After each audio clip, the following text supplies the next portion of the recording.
Alrighty, for the final time this week, it's that point where we get to take a look at the papers, the headlines, major stories. We get the analysis, we get your thoughts, we look at things from different perspectives and bring it all together. This is Freshly Pressed on the Smooth Breakfast here on Smooth 98.1. Love music, love life. It's 31 minutes past 7 a.m. on a rainy Friday morning. I don't know where you are at the moment, but here in Victoria Island, it is raining cats, dogs, and all sorts of farm animals off and on. So wherever it is that you are, please do make sure you keep yourselves warm, drive safely, and just stay out of the rain as much as you possibly can. My name is Ayokunmi, and joining me to take a look at the stories. You know what it is. A Friday morning is always packed. Two fine gentlemen in the building, even though they are on Zoom, in the persons of Joseph Obari and, of course, AB Bozimo. Good morning to you, AB. Good morning, Sir Ayo. Good morning, Joseph. Great to join both of you and great to join all of our listeners from wherever they may be. Good morning, Joseph. Thank you, Ayo. Good morning, Evie. It's nice to be here. Listeners, you're all welcome to the show. It's always nice to be here. Yes, and it's always nice to have the both of you to share your perspective on the issues. And perspectives shall be shared this morning. And to you out there listening to us, you also get to share your own thoughts, your own 2 cents as well. And all you need to do is send a message in on WhatsApp or join us on YouTube. Now, for those who don't know, for those who know, just to remind you, the WhatsApp number is 0809 YouTube, you can find us at Smooth 981 FM Lagos. Smooth 981 FM Lagos. All you need to do is to leave your comments in the chat section, chat box there, and I'll take them along with the WhatsApp messages. All right, let's begin this morning, AB, and talk about the talk about the military. We're heading into the punch. First of all, now. The Defense Headquarters has clarified that granting amnesty to surrender terrorists and bandits is not within the purview of the military. Now, the DHQ noted that such decisions lie with other arms of government. Now, this clarification was made by the Director of Defense Media Operations, Major General Marcus Kange, during a press briefing in Abuja on Thursday. Now, the statement follows recent reports that some bandit commanders in Katsina State had surrendered and released hostages in exchange for amnesty. Well, AB, the military are distancing themselves from anything that has to do with amnesty for the terrorists, the bandits, and so on and so forth. Of course, we've heard about different operations where we talk about repentant bandits, repentant terrorists, and so on and so forth. But the military are saying that that is not up to us. All we do is to capture these people. That is left to the purview of other arms of the government. It has nothing whatsoever to do with us. Walk us through this one, AB. Truly, the head of the military defense media operations is correct. Amnesty is more of a legal concept. Whether to grant it or not, it lies within. I think there must be certain people who even have the power to do it, whether maybe the president or a governor of a state. I don't know. I can get more details about that. But the military is supposed to go after terrorists and get them dead or alive. In my view, if you have killed Nigerians, I prefer the former, but that's, before. So when you get them, those who you leave alive in the field, from the field of battle, I think they should be corralled into a place. And at that place, decisions are made whether to debrief them, to get more intelligence about impending attacks and so forth. And then their exact fates, as in what happens next, completely would lie within, more political authorities. Of course, they'll be advised by legal, precedent and also by sentiment in some cases. But the idea of just having a criminal take some people, then maybe when they see that their situation is getting rough, they now release some hostages in this case and say because they did that, they want to be granted amnesty. You shouldn't have done it in the first place. So you have not bought yourself a right to so-called amnesty because you are finding yourself under pressure by the military. As further down in the story, they talked about assorted other things that the military has successfully done in the past few weeks and months. But there was one part of it where they were asked about continuously detaining some people who were allegedly involved in that ambush that happened in Okuama, where 4 officers and 13 soldiers were killed. And that people have asked, why are they not being allowed to access them? Why are they still being held? And he said, oh, whatever request for them to be released or accessed may only have happened in the newspapers. It may not actually have got to their headquarters. Well, if I take him at face value, then I would hope that he might go back to wherever they need to go and figure out whether those requests have been made. Because from certain experiences, the military have not necessarily always complied with what I could consider best practice when it comes to, dealing with matters of this nature or civilian related matters. And so they must be able to take reporters, asking them questions, and be willing to look into the merits of that discussion. But other than that, certainly the military has no place with amnesty. They have a place with trapping and terminating terrorists, in my humble opinion. From the legal point of view, actually, the power to prosecute for the federal government lies with the Attorney General of the Federation, Section 174, I think, of the Constitution 211, empowers the Attorney General to prosecute all criminal matters on behalf of the federal government. So I would think that that amnesty program the Attorney General has a strong role to play in either his office setting up the mechanism for it, because he is also that the constitutional power that he has also gives him the right to cancel prosecution in a concept Correct. law known as No nolli prosecute. prosecute. No prosecute, exactly. Nolli prosecute, yeah. So at least in this case, the army man says, it's not my work. My own is to catch and kill if necessary. Clarification definitely wasn't it, because I believe a number of people always felt that, when we talk about those amnesty programs, it has to do with the military being involved directly. Now, this is where clarification was very necessary, and thank you for making So, sense of that, as it were.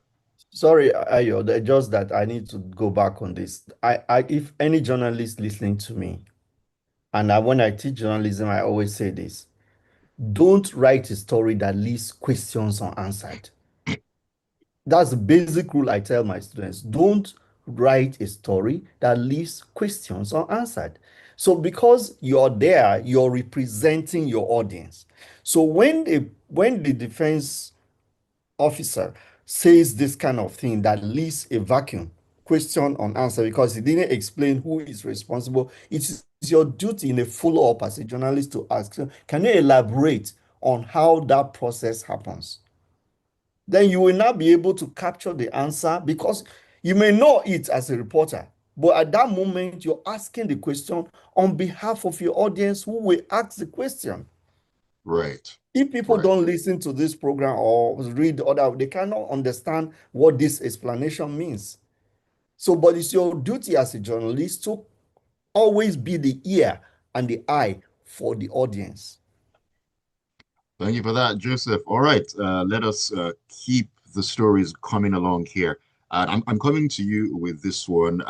We're stepping into the Guardian right now, and we're talking about INEC once again, political parties, and so on and so forth. There's just so much going on in that regard.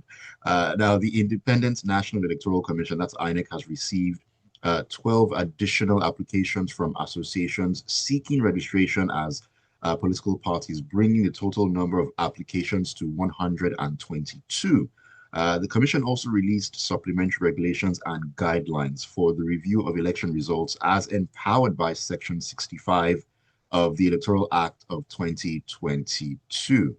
122 applications so far, Joseph. Now, I know that it's within their rights to actually do this, but do you just sometimes get a sneaky feeling that some of these applications could be what you'd want to call maybe frivolous at the end of the day? Because 122 different applications to register as political parties, those are a lot of applications at the end of the day. Well, it gives INEC work to do. So I'm sure the workers there will be happy as that they are getting work to do. But seriously speaking, it's in this country, the political class of this country are jokers. And I say it with all seriousness. They don't mean anything serious for this country. I'm yet to see any political party that comes up with some solid democratic ideologies of a pathway to solutions for this country. So all people are scrambling for is position, recognition, and power. So of course, at the end of the day, INEC will weed through all of these. So we may have more, maybe 15 more political parties that score 110 votes in the elections. Where does it lead us? Where does it help us? How does it help us? So the critical issues about political education of Nigerian citizens, that's a role political parties are meant to play. They cannot even practice democracy internally. The existing Mm, ones don't mm, even know what democracy is in their own parties. Not to talk about educating the citizens on their rights and their political rights and how they can be participatory in politics. So Nigerian politics is not participatory. And then people are wondering why there are low voter turnout on election day, where you have a state of 2 million registered voters and 300,000 plus manufactured votes elect the governor. So those are the critical issues we are not addressing. And it is the political class that is also to ensure that this changes. That should be their concern. So if we had political parties that are structured on basic proper ideologies, America didn't need 10 political parties, for goodness sake. It doesn't need. The British system doesn't need it. So I don't know of where you have this kind. Maybe in India, I even doubt in India they have this much political parties. So it's an exercise. We go through it every time. Of course, at the end of the day, we will. There was a time every registered political party was getting some kind of funding. So I aha. suspect that was even some bit of incentive for people to form associations and initially spend some money and hope to recoup it. Then they go for elections and they don't win any votes, even at the state lowest level in the election. They don't win any votes. And the next 4 years, they are participating in election again, and they are giving funds to support them and all that. So something is seriously wrong and has always been wrong with their political elite. And just this demonstrates it because the critical questions are not being asked or finding solutions to those problems. Mm, So if political parties exist that cannot they can't even democratize themselves. So how are they going to solve the problems or how can they sustain democracy in the country? And that's why the president can look at them in the eyes and say, I know you guys are joking. You're just joking. At the end of the day, you're IDPs, you're internally politically displaced people, and so on. So that's what it is. And then so because if you have structures that really shake your system that shake you up, the president can't laugh at them. He cannot. So let us all watch the drama that is being played and we see where it leads to. At the end of the day, we know what it is and the ballot. It's just 2 years to the election and yep. every place is agitated, revved up, and so on. People are scrambling for visibility and position. That's what I think it's all about. Right. Thank you for sharing that, Joseph. I just hope at the end of the day, when all parties are registered, we don't have ballot papers that are longer than ancient Greek scrolls. That is something that we don't want to have to deal with. Abe, you have a word to to I add to mean, this? as it is right now, we have approximately one political party for every 7 local governments, if they were all to be registered. So let's prepare. Tony Marimbi says, is there any such thing as repentant terrorists going by past experiences we've had as a nation? I beg to ask, to really have genuine repentance among these terrorists, tracking the sponsors is key, but successive administrations have not shown to have the political will to do so. The same persons can go again and have a little talk with them, and they're back on board. On INEC, our ballot paper will be 2 miles long, and election budget 20 trillion naira this time around. Nigerians, how on a day? Tony, I'm cold. It's a rainy Friday morning. That is how I am right now. Demola and Surulere says, registration of political parties is intentional. They do this to get attention, political posts, and most importantly, to cash out. Sometimes they do this as a strategy for the ruling party to buy over. It doesn't make sense. When the structure is fuzzy, you get these sort of issues. Anyways, AB, let me come back to you. We're still staying in The Guardian. And talking about President Bola Tinubu now, he has declared that his administration has succeeded in curbing the smuggling of Nigeria's crude oil, describing it as one of the key milestones since assuming office amid a distressed economy. Now, he was speaking during an interactive session with Nigerians in St. Lucia yesterday. Now, he said his government has also ended the speculative hunt for foreign exchange at the CBN, and so many other things were actually mentioned. So, AB, what do you think about the president's comments? You're even looking at this statement talking about his administration curbing, or should I say, making the smuggling of crude oil unattractive. Should it be a case of making that unattractive, or stamping it out completely with all sense of ruthlessness, if I can put it that way? My initial response to the headline and the content of the story, so what? Listen, I don't have any reason to doubt. I believe the president has objective numbers. I would suggest indeed that smuggling of oil has become less attractive. Fine. So what? How does that translate to anything in the life of an ordinary Nigerian? That is at the core of it. If I told you that between Monday and today, I had learned fluent Mandarin, apart from the 1 to 10 Chinese listeners that we have on this station, my mastery of Mandarin is absolutely irrelevant to the current broadcast. So if you are telling me indeed, and I'll take it at face value, that truly we have curbed the smuggling of oil, and like Joseph said, you are able to connect it to a consequence of value, then the story begins to make sense. If because we have curbed the smuggling of oil, there is now more money available, that money is being translated into services and things for the nationals of Nigeria, then that story begins to sound worth talking about. Right now, it's a fact dropped into a vacuum in front of people at a distance. Speaking of that distance, he's in St. Lucia. St. Lucia's total population is roughly 180,000. On any given Sunday in Oshodi, Lagos, right there, directly under the bridge, there may be 180,000 people. The president left this country, went to St. Lucia, is there getting awards, staying at the Windjammer Resort, is giving scholarships and so on. Listen, there's nothing wrong with reaching out and being Father Christmas-ish all you want. But like my brother just educated me, there's an acronym called MOSCO. There's something that you must have, something you should have, something you could have, and something you don't necessarily need to have.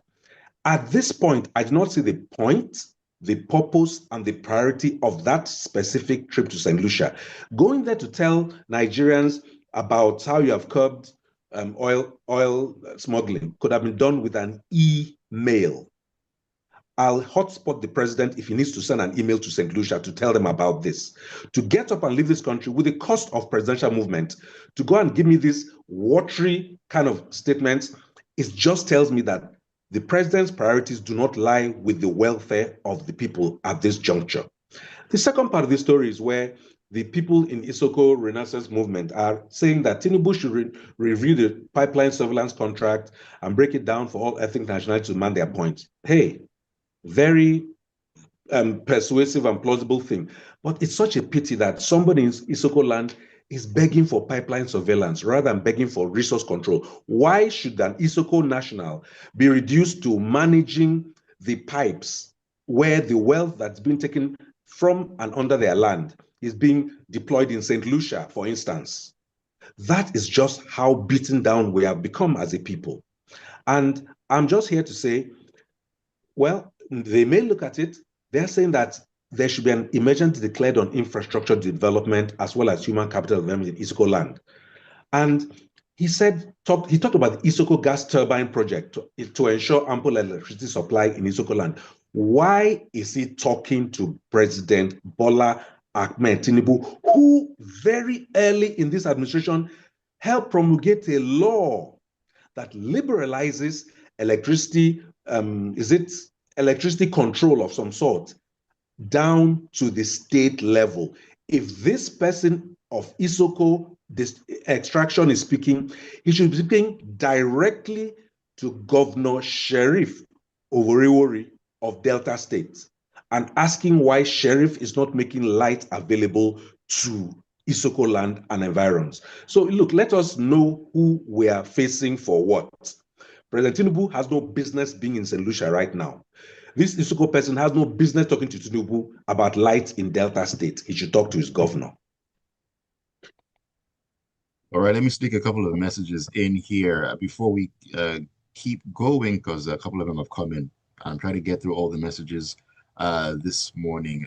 Lakon says there are 53 distinct political parties with ballot access in the United States. The US has a multi-party system, but it's dominated by two major parties, the Democratic Party and the Republican Party.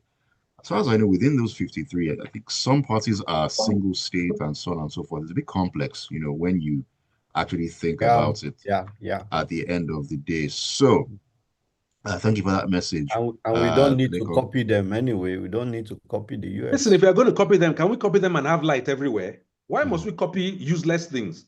They have light 24 hours a day in America. Copy lights. Right. Idumapuza says, good leadership deficiency in Nigeria is the reason why we're not progressing and enjoying, despite God's abundant blessings in human and natural resources. Defections or coalitions without reforming of electoral laws, making votes to be electronically transmitted would still make no sense in Nigeria. He further adds, in the souls of Peter Rufai of the Super Eagles and Diogo Jota of Liverpool rest in perfect peace. Amen to that. They both passed away yesterday, according to reports. All right, let's get back in. Let's get back into the groove and take some more stories here, Joseph. Let's talk. Still, we're talking about these issues concerning politics and politicians and everything. I mean, they have been in the news recently, and Rotimi Amechi is now the one in the eye of the storm, if I can put it that way. The former Minister of Transportation.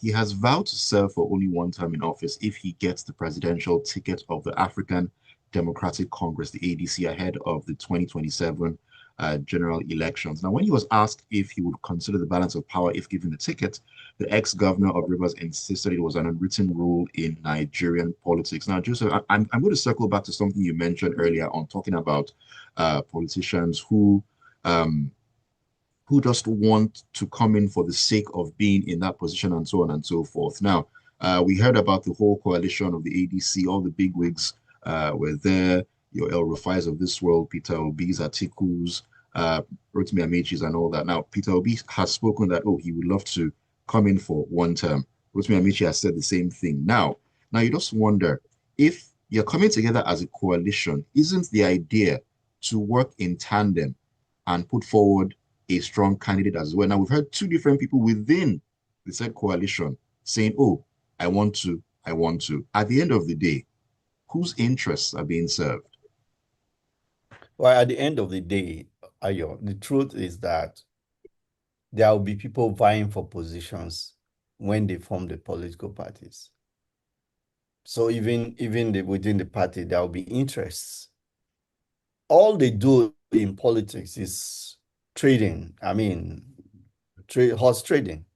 So you give and you take and you so on. So it's all the permutation. It's just everybody justice.